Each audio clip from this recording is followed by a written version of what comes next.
to tell me I was building a dream. And so I followed the mob.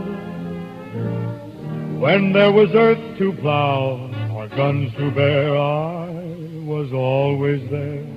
Why should I be standing in line, just waiting for bread?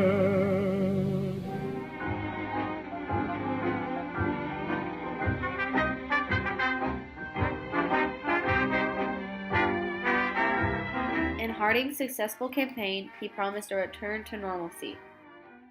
A return to normalcy meant a return to the way of life before World War I, and it was his campaign slogan for the election of 1920.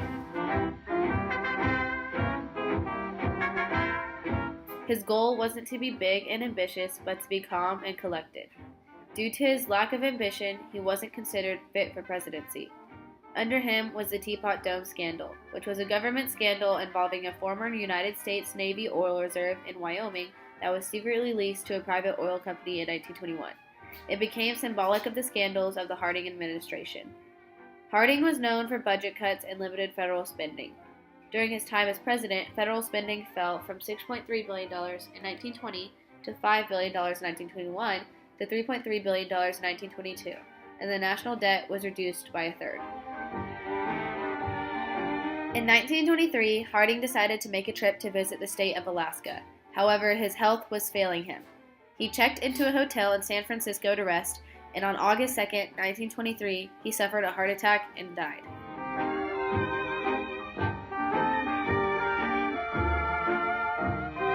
The expenses of the government reach everybody.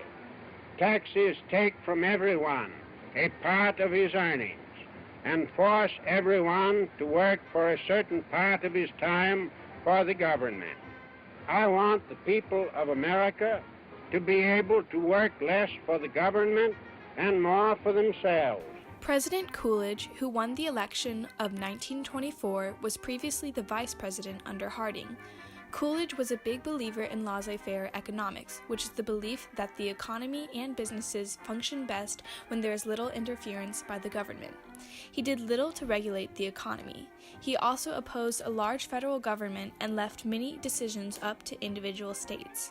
He said that the chief business of the American people is business. This quote was said to be a symbol of overconfidence in the economy during the Great Depression. He called on the federal government to lower taxes on personal incomes and business profits, maintain high tariffs, and support employers' continuing campaign against unions. I cannot too strongly urge every voter to go to the polls on election day and cast his ballot in the way that his judgment and his own conscience shall dictate. Whatever the common judgment of the whole of a great people may be, that judgment will be right. President Hoover was elected president in 1928. One of the most important events during his presidency was the passing of the Hawley-Smoot Tariff. It raised import duties to protect American businesses and farmers, adding considerable strain to the international economic climate of the Great Depression. He strongly opposed direct federal intervention in the economy, a principle that was widely criticized during the Great Depression. During his presidency, his goal was to banish poverty. 8 days after his speech about the end of poverty, the stock market crashed and about $10 billion in market revenue vanished in 5 hours. 43,000 veterans, known as bonus marchers, met in Washington, D.C. in 1932 to demand payment for their service certificates, which Hoover denied. While progressive policies such as the 18th Amendment for Prohibition continued into the 1920s, there was a significant change in the presidential administrations and the actions and legislation they made, marking a shift away from progressivism. Standardization of parts and high efficiency were already Ford hallmarks, but in 1913 and 14, the famous Ford assembly line evolved and matured and spawned the mixed blessings of the modern technological era. Fordism was a specific stage of the economic development in the 20th century. It described the system of mass production using assembly lines that was pioneered in the early 20th century by the Ford Motor Company. It showed the post-war economic growth and it associated political and social order in advanced capitalism. New machinery technologies led to an overproduction of goods which decreased prices, making it harder for farmers to profit off of their product. Many farmers were in debt and many farmers faced foreclosures. The McNary-Hagen Bill was a controversial plan in the 1920s to subsidize American agriculture by raising the domestic prices of farm products. The plan was for the government to buy the wheat and then store it or export it at a loss. However, it was vetoed by Coolidge in 1927. Installment plans were credit systems where payment for merchandise or items was made in installments over a pre-approved amount of time. These items include automobiles, automobile parts, household appliances, radios, phonographs, pianos, furniture, etc. People thought that there were no downsides to this plan. However, banks started to lose lots of money from multiple cases of unpaid installment plans. While many businesses grew during the 1920s, especially through processes such as Fordism and mass consumption, economic concentration among the wealthy also grew, and many people went into debt to purchase consumer goods. This led to an unstable economy, which eventually caused the Great Depression. During the 1920s, tension against immigrants, foreigners, and non-white races increased. Americans became fearful of communism following the Russian Revolution, leading to the Red Scare, a period of intense political intolerance and protest. Attorney General A. Mitchell Palmer conducted the Palmer Raids to capture and arrest suspected radical leftists, and many were deported from the United States for their alleged status. The Emergency Quota Act set a limit of only 357,000 immigrants per year and made it so only 3% of an ethnic group could be admitted to the United States. The Immigration Act of 1924 barred the entire population of Asia, excluding residents of the Philippines, from entering the country. The National Origins Act also restricted immigration and discriminated against immigrants from Southern and Eastern Europe and Asia. Religion also had a role to play in the legislation of the 20s. The 18th Amendment was passed in 1919, banning the manufacture and sale of alcohol. Additionally, John T. Scopes was charged with violating a Tennessee law that made it illegal to teach the theory of evolution in public schools. The new woman emerged in the 1920s and was seen through flappers, who dressed in new styles, smoked and drank, used birth control, and sought to change the standards of sexual behavior for women. During the 1920s, women experienced increased political, economic, and social opportunities through the right to vote, the availability of jobs for women, and through more social freedom.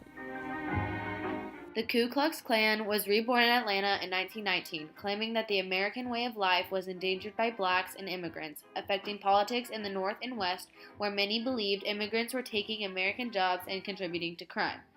Following the Great Migration, northern urban areas became home to an increasing number of African Americans, which led to radical racist actions taken by whites. The 1920s represented a time of legal repression in which both federal and state governments created legislation, often with racist or religious roots, that limited the rights of the people. The United States played a large part in determining war reparations and peace agreements to prevent another international war. The Washington Conference was an international conference called by the United States to limit naval arms and to work out a security agreement in the Pacific area.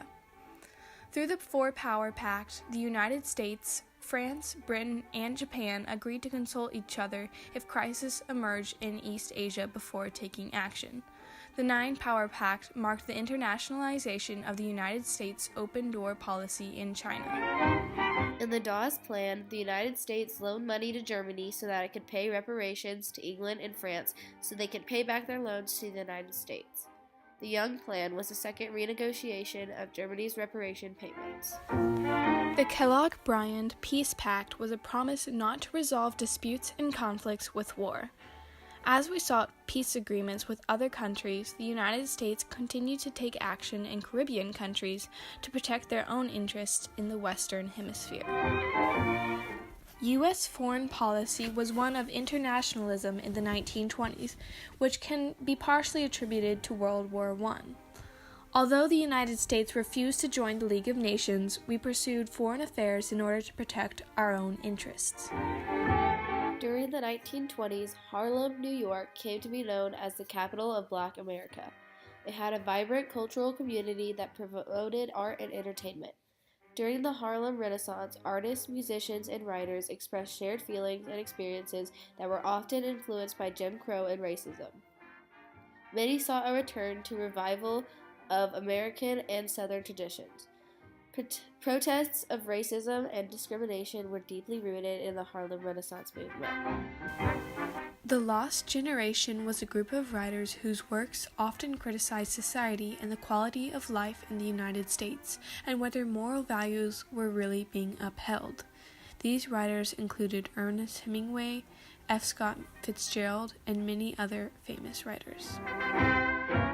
Radio, movies, and magazines became a popular form of entertainment in the 1920s. Weekly movie attendance reached 80 million by 1929. Radios and phonographs became accessible to Americans in their homes, creating a celebrity culture that absorbed the attention of much of the population. Celebrities were used to sell clothing and products, as many people desired a life like theirs. During the 1920s, Americans spent more and more of their income on leisure activities. Going into debt to purchase consumer goods was normalized in society. Many people became absorbed in a celebrity culture through the increased access and availability of entertainment through movies, radios, phonographs, etc., which was used to further sell more consumer products. The Jazz Age can be characterized as a carefree time in which Americans experimented with art, music, writing, radio, and movies. More and more Americans spent their income on leisure activities and pursued entertainment opportunities. Hey, don't you remember? I'm your pal, buddy, can you spare